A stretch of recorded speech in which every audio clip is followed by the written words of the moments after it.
Choices. We all gotta make them. Most of the time they're mundane. Sometimes they're really important. But have you ever had to make a choice? A life or death choice? Involving people you love and care about? I met a guy who did. And he had to make that choice. So I met a gentleman named, we're going to call him Samson. Samson is a pretty nice guy. I met him at a truck stop, and he told me a story that took place back in the 70s in a small town in Kentucky. Samson was a normal 9-to-5 man, had a lovely wife and a child, lived in a small town of about 8,000 people at that time, probably less. And on the other side of the town were his folks, his mom and dad. They lived on a farm. Now, Samson had an older brother. His older brother's name was Billy. Now, Billy, despite being raised old-fashioned in an old-fashioned time, had a lot of problems. He constantly was clashing with authority, couldn't hold down a job, eventually got involved in some really bad stuff. And he got put in jail multiple times, got put in prison once. But Samson always cared about him, but he also learned to just kind of let him live his life. Well, I think it was around, he said 72, Billy ended up getting put into a mental hospital, an actual mental care facility. I guess they thought maybe that would cure him of his criminal tendencies at that time. Now, Samson also lived on a farm, but it didn't have any animals, it didn't grow any crops, he just owned the land. So he had a barn, a couple sheds, a silo, everything you'd need to run a farm, but he only had like some wild chickens. That was it. Around 75, about 3 years after his brother was locked away, he started getting these really weird letters in the mail from his brother, from the mental institution. They were talking about a choice that was going to be made and a sacrifice that was going to happen, and that, you know, the 3 callers were going to come and they were going to, you know, pluck the lamb from the herd and slaughter it, and all this weird biblical-esque, kind of satanic stuff with like weirdly drawn pictures, and he didn't know what to think about it. He knew his brother was into some really bad stuff with some really bad people, but he'd never done anything like this before. But for a couple months in a row, he kept getting letters, these cryptic letters from his brother, and he didn't make heads or tails of them. He didn't even tell his wife and kid about them or anything. He just kind of, he kept them, but he stashed them away where she wouldn't find them, and he didn't understand anything about what they were saying. One day, Samson wakes up, goes to get to his truck to go to work, and 4 of his tires, all of them are slashed. Now, Samson lives pretty far out from the local town. He's about a 40-minute drive from town. No one really lives out there, and the few people who do, he's got a good relationship with. So he doesn't know who would do this, or why. But they're clearly slashed. So, he calls someone out, they tow his truck, they handle that one. About 3 days later, he goes out, and he can't find the family dog. Dog's never run away before. He was an outside dog, but he had a dog house and a trough for water and a food bowl and everything, so he just lived outside. You know, he's an old, I think they said he was some kind of shepherd, so he's used to it. So the dog lived outside. Couldn't find him anywhere. He also noticed that it looked like the fenced off area where the dog would normally hang out, the fence had been knocked over. Like someone pushed it over, pulled it over, drove through it, whatever. Disconcerting. So he puts that to the back of his head and figures, okay, maybe the dog just is out there chasing squirrels or something, who knows, you know. He's an outside dog. Now, what really got weird was Samson's wife, while Samson was at work, called him one day complaining that she felt really unnerved and that she felt watched. And she could swear that past the fields and the tree line, she kept swearing she could see something moving back there. It looked like a person, but couldn't really get a good view of it. And that every time she would do her work around the house, that every once in a while she could swear she'd hear something spook the chickens outside. Or there'd be like a loud sound of like wood being splintered. So he tried to put her at ease, but it also bothered him with the recent events that had happened. And in the meantime, he's still getting these letters that are like part warning, part telling of something happening and all this weirdness. And as Samson's going to his truck one day from his job, now to go home, he finds what looks to be blood all over the door of his truck.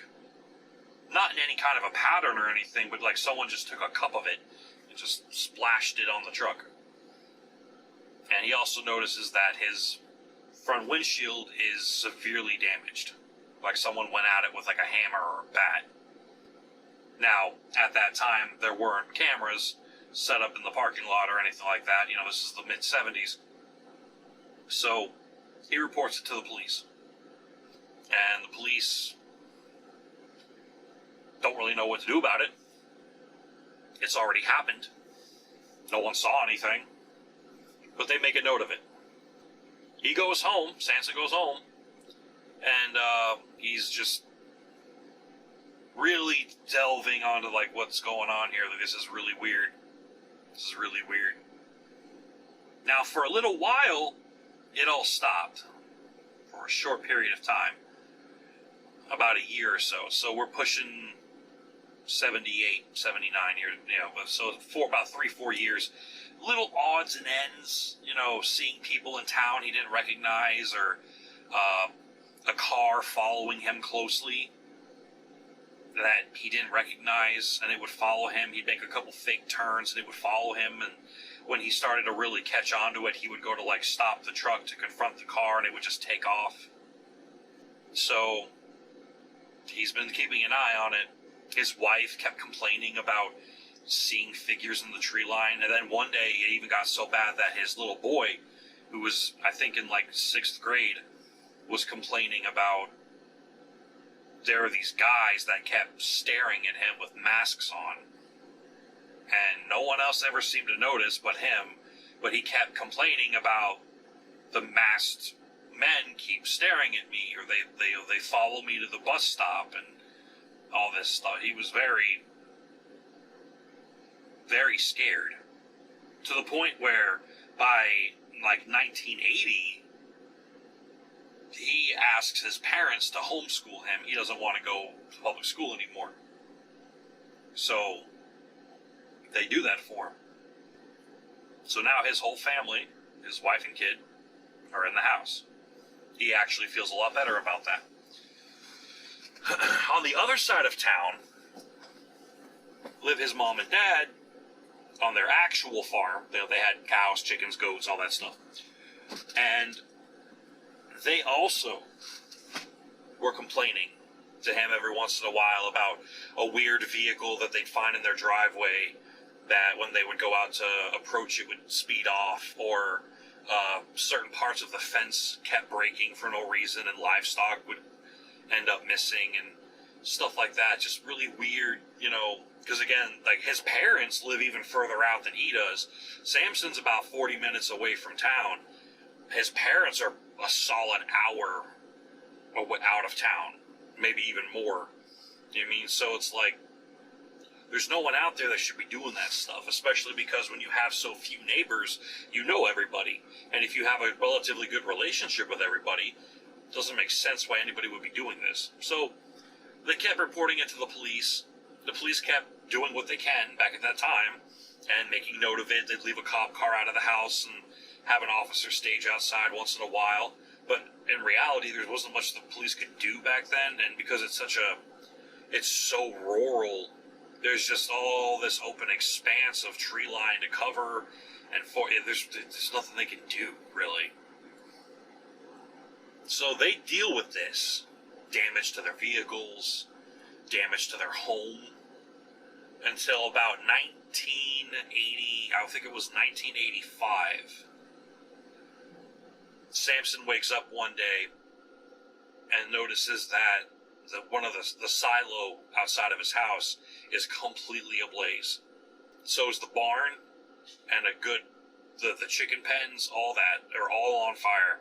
So he, of course, calls 911, and he goes out there, and really there's not much he can do. He tries to, rescue what chickens he can from the coops that weren't already on fire, but all he can really do at this point is watch it burn. And what really unnerved him, too, is when he went back to the house to wake up his wife and kid, let them know what was going on. His wife was already awake in the living room staring out the window, and he asked her, "What are you looking at?" And she says, "There's a car outside that sped off as soon as you went outside. I saw it from the bedroom window when you got up, and I think I just saw them pull back up." So he looks out the window, and he sees what looks like a white sedan just parked at the end of their long dirt driveway.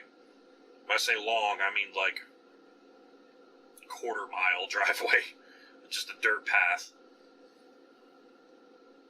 Again, not much he can do about it.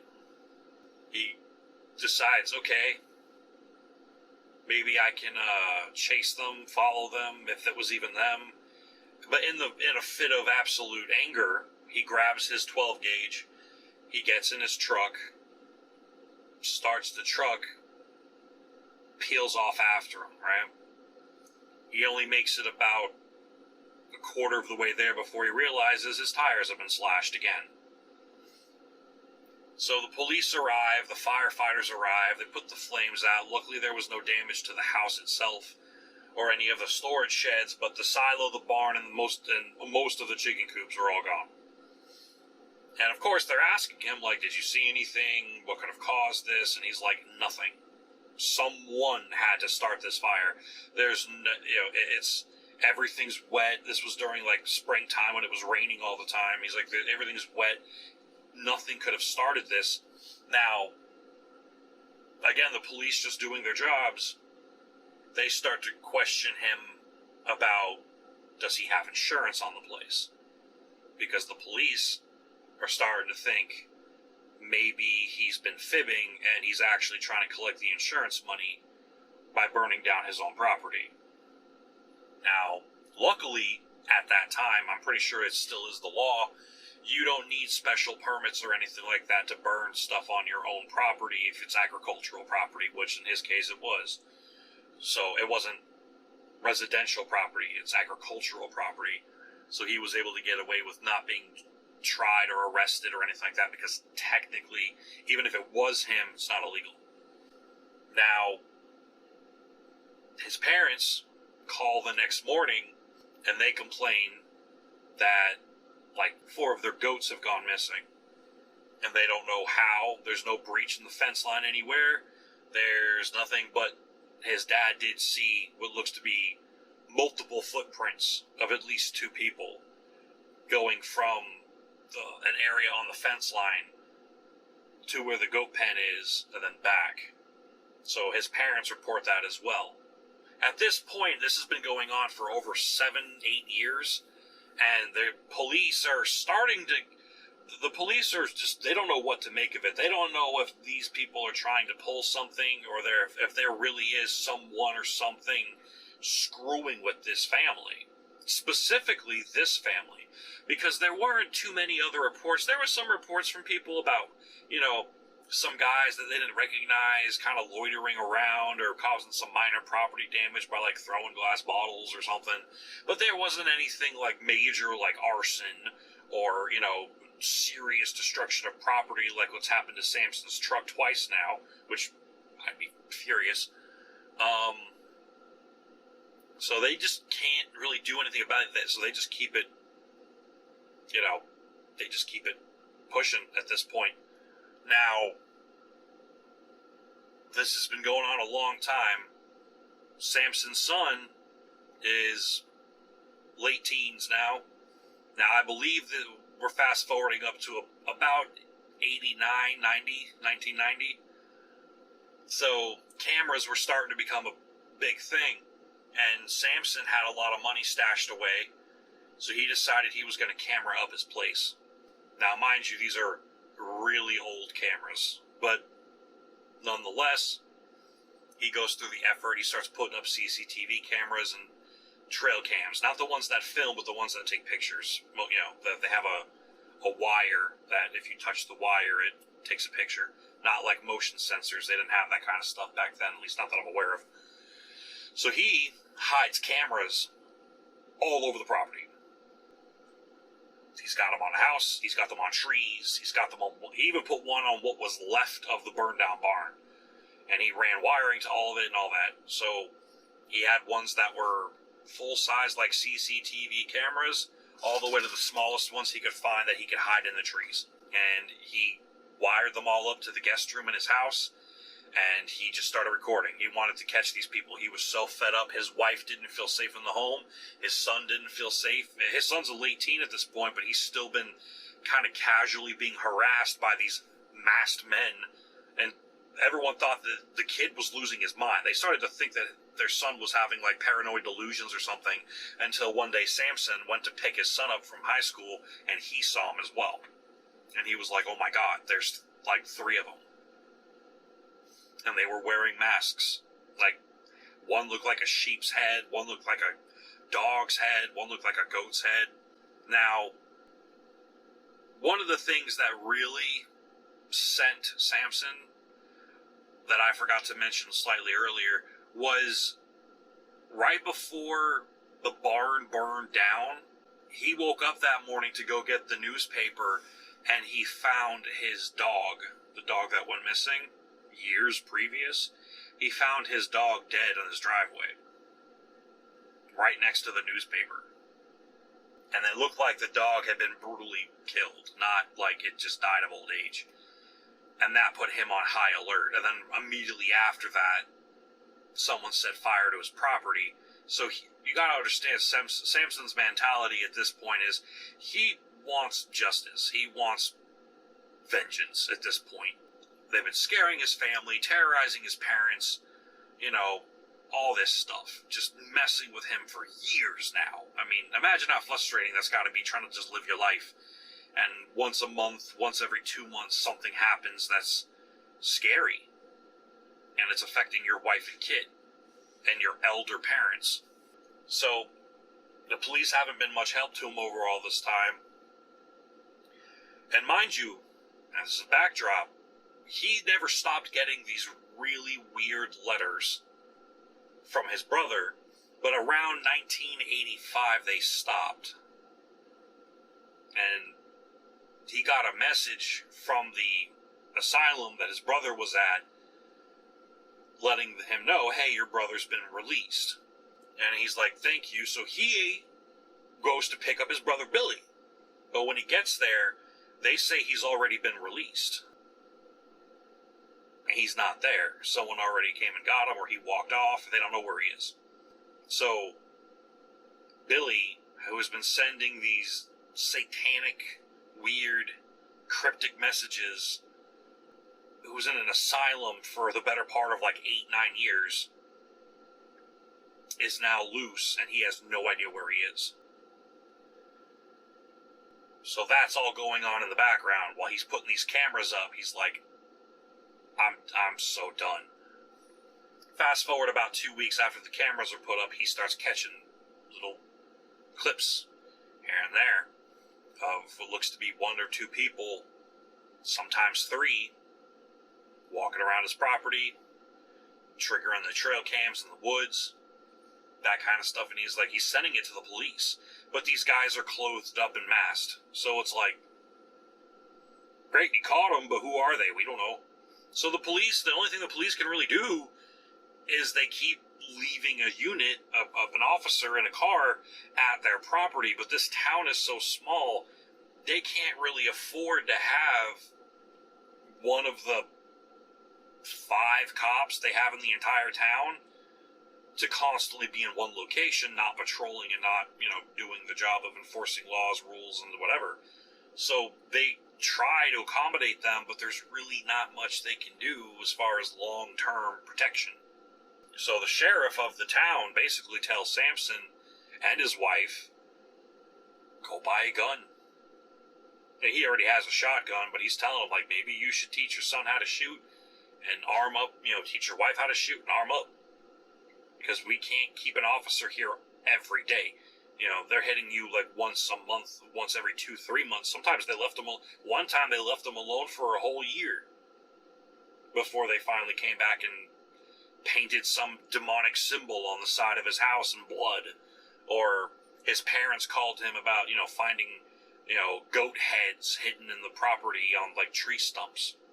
It's getting really graphic and it's getting really weird fast. At this point, we're looking at about, 1992. And as a gift, at least I'm pretty sure it's 92, as a gift, he buys his family, cell phones, basically, really old cell phones, but cell phones, so that he can contact them whenever. He also gets some for his mom and dad. One day, Samson gets another letter from his brother. Now remember, he hasn't heard no hide, no hair of him in 5 years. He opens a letter up, and it's basically straight up just him talking about that there will be, a bloodbath, and that he needs to stop the evil from spreading, and all this absolute harebrained weirdness. But he notices that, on the bottom left of the paper, with all this weird occultish, weird symbolism and stuff, he notices that there's a little drawing of what looks like 3 guys standing in a tree line wearing robes and masks. So he gets the impression by this, especially after talking to his dad, is this my brother that's doing this to us? Did he make some cuckoo friends in the cuckoo's nest, and they're out here now trying to sacrifice us or something? His dad didn't want to believe it, because even though Billy was a real rough dude and he had some really bad friends, he was never violent or aggressive towards his family, ever. He never raised his hand to his dad or his brother. He never got physical with any other family members. He's a bad dude, but he loved and respected his family. Samson, at this point, he's watching the cameras. He just can't sleep one night, and he catches them straight up sneaking onto the property, and they've all got gas cans in their hands.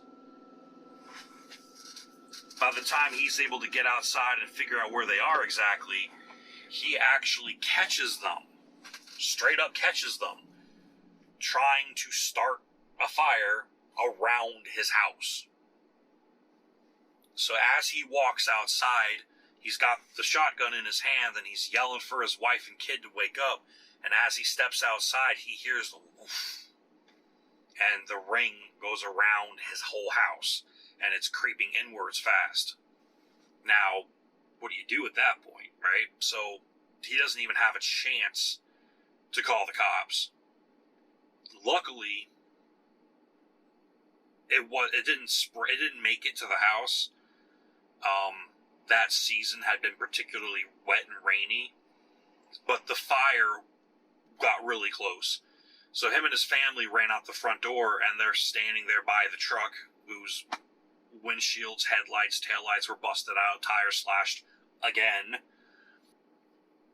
They're just standing there all holding a shotgun or a rifle, looking in all directions in the middle of the night in the pitch black while they're watching the circle of flame just come in on their house. As I said, luckily, it kind of tampered out before it actually caught the house. So it left some charring on the outside of the house, but it didn't really catch. This time, after that happened, the police actually call in for backup. They took the footage and they called in backup. They called the surrounding towns to support them with more officers. And they even talked about getting the U.S. Marshals involved. So, the sheriff of the town's like, we're done. We're done. We're going to catch these guys. We're going to go, if we have to, house to house and look for these masks. We're going to figure this out. Because, of course, you know, Samson and his wife and kid and his parents are pretty popular in town. You know, that's a small town. They've got a lot of friends. Well, the friends are starting to get a little anxious.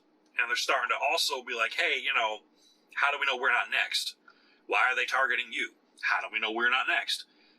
You know, hell yeah, I lost a goat last week. Or, oh yeah, I mean, you know, one of my sheepdogs went missing a couple days ago. You know, so people are starting to kind of like all take their individual issues and track them to these happenings with Samson's family, thinking it's the same people. So a large portion of the town now is in an uproar about, like, who are these people? Why are they here? Why haven't they been caught? Yada, yada, yada. So the sheriff is being pressured very much so to handle this and handle it straight, like, now. Samson goes to his family's house, his mom and dad's house, and he basically tells them, like, look, this is what the police are thinking about doing. They're thinking about having us leave town, and they're going to put officers in our respective houses. So if these guys come back around, instead of bothering us, there's going to be multiple armed officers waiting to respond. They're going to leave their cruisers at the station. We're going to leave our vehicles in our driveways so it looks like we're home. And they're going to drive us to a hotel. That's the plan. Before this plan can take effect, though, one more horrific thing happens. Apparently, Samson's parents, they have a really close friend that lives like another farm down. And they had been attacked in their home the previous night. And it was by some cloaked, hooded figures, that's what she said. And they had cut her up pretty bad. Luckily she lived, but she was really hurt. That was the tipping point for the whole thing. At this point, you've got a ton of cops all over town. And like I said, they're talking about even calling in the marshals at this point. They don't, everything. They're going full ham on this. Now, one day, before this plan could actually take place, Samson is coming home from work, and he gets a call on his cell phone. His dad, and his dad says, there's someone on the property, I'm going to go handle it. And he's like, Dad, don't tell the officers. And he's like, they're not here. He's like, what do you mean they're not there? He's like, I'm going to go handle it. And he hangs up. As he's walking to his truck, there's a restaurant across the street. And he sees that in the restaurant parking lot, there's a whole bunch of police vehicles. So he goes over across the street to see if he could figure out why the officers aren't at his dad's place. And he sees the officers that are supposed to be guarding his house, where his wife and kid are, they're in the restaurant. Apparently they all decided to take a break for lunch and draw up a plan or whatever. I don't know how they thought this was a good idea, but that's what he claims happened, is he walks into this restaurant and all the officers that were supposed to be protecting his wife and kid, as well as the ones that were supposed to be at his dad's house, are in this restaurant. He immediately pulls out his phone, tries to call his wife. She won't answer the phone. He knows she's home. He calls the house phone. No answer. And again, he knows she's home. They were packing to get ready to do this plan. So here's that part I mentioned earlier about choice. He has two options right now. Go help his dad, who he knows there's someone on the property, or go run home and see if these guys are at his house where his wife and child are. He now has to choose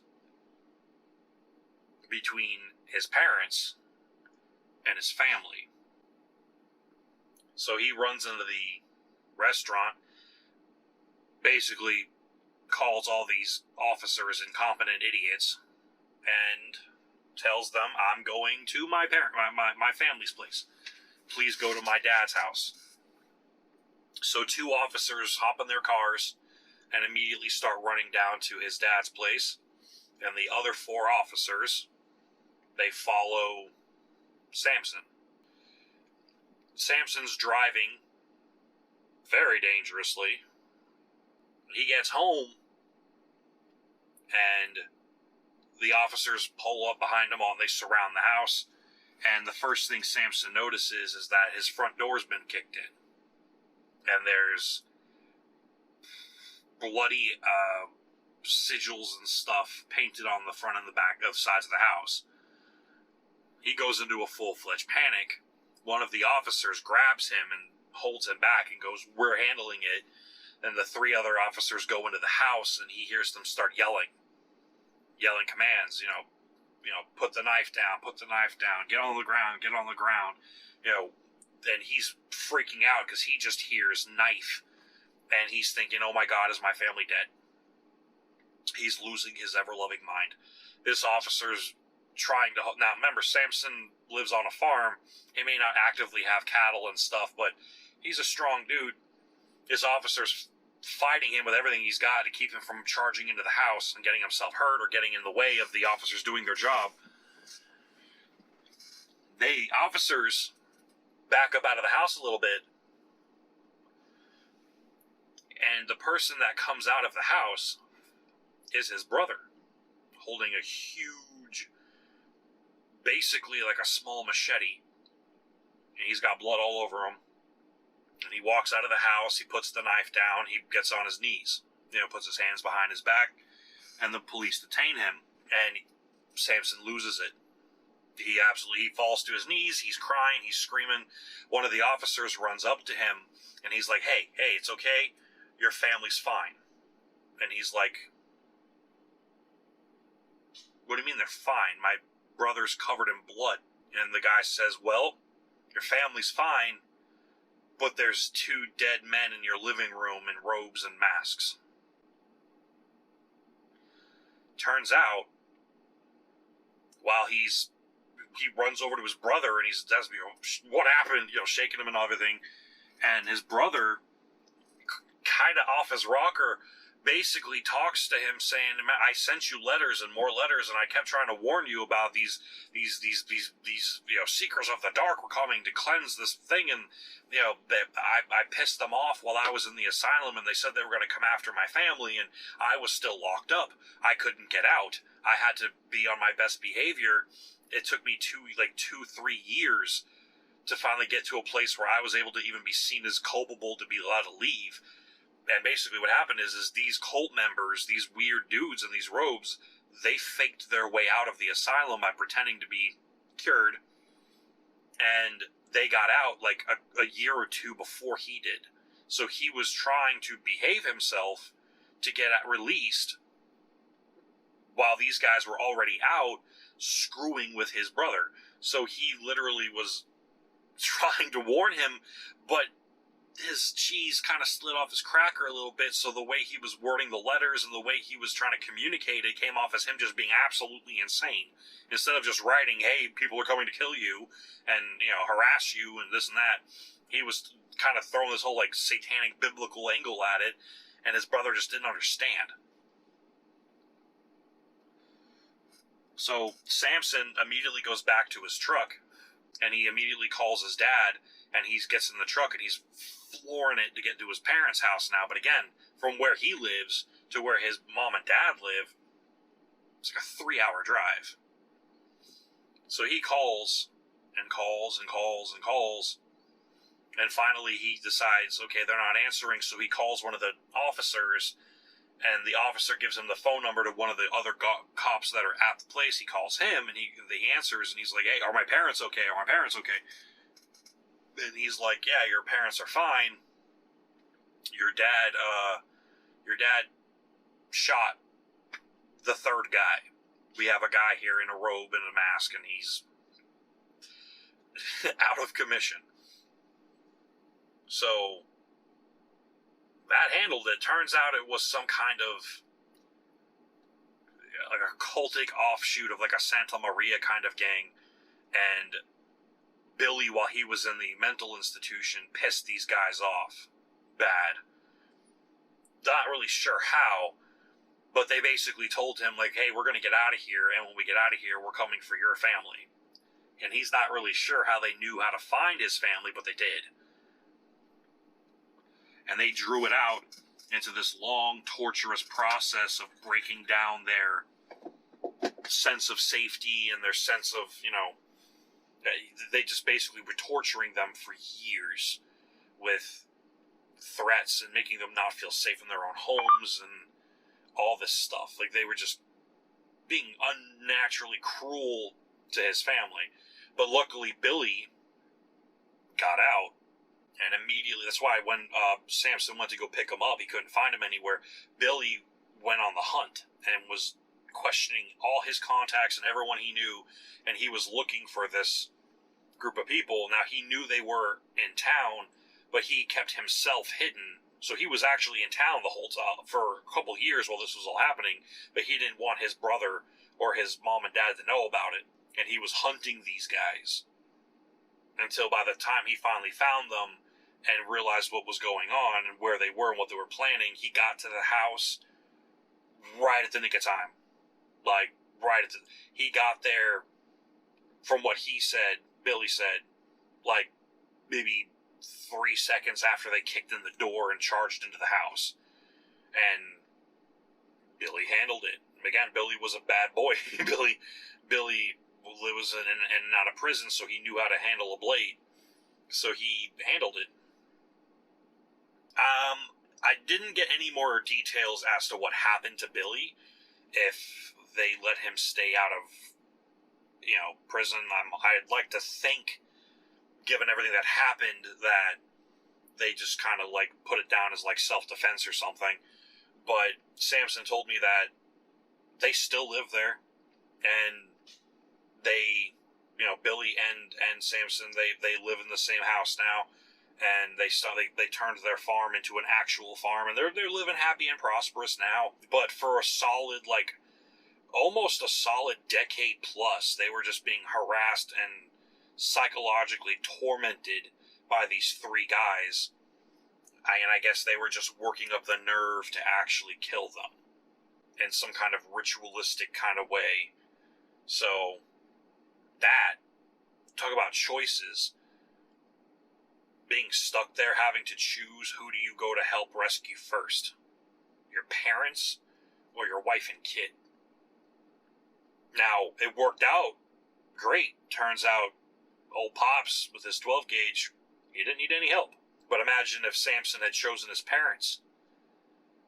What if Billy needed help and he wasn't able to get there in time? What if those officers, there's so many questions. Luckily, it worked out in both angles, but you never know when you're going to have to make a choice. That's literally life or death. So, hold your Second Amendment close and your family closer. Now, luckily, there were no other gang members involved. There were no other cult members involved. It was just these three guys. But, yeah. So, that's my story for y'all. If you guys were listening while you're driving, please drive safe. If you're watching this while you're driving, please don't. Watch the road. And if you are interested, I have more videos. please take a look, see what you like. If you like this story, I got plenty more for you. And I hope you have a fantastic night. Be safe. Think about your choices. Y'all have a good night.